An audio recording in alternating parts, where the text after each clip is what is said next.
Today, everyone traveling to Texas by car or plane from so-called hotspots like Louisiana must self-quarantine for 14 days. DPS troopers are patrolling the state border, but as Marcelino Benito reports, don't be surprised that you're not seeing any checkpoints.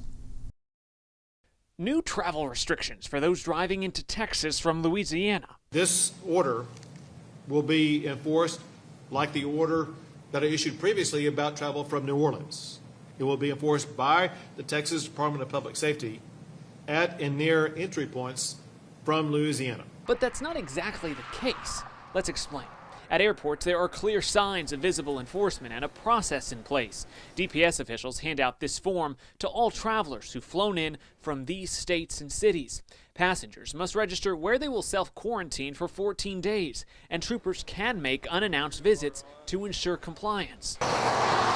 But driving into Texas from Louisiana today didn't appear much different than it did yesterday. Per the order, those crossing into Texas from Louisiana by road should self-quarantine for 14 days too. But how that will be enforced remains unclear. DPS says there will be no checkpoints set up for drivers crossing state lines, only increased patrols. And earlier today, we didn't see any drivers being pulled over. Traffic has continued to flow as usual on I-10. It appears to be up to each individual driver coming from Louisiana to make the right choice and follow the order to self-quarantine. But DPS reminds folks not doing so is a crime and subject to a $1,000 fine and up to 180 days in jail. We do know commercial traffic, emergency, and military personnel are all exempt from this order. If you need to work, though, you can request an exemption online with the state of Texas. We have the form you might need up on khou.com right now. Back to you.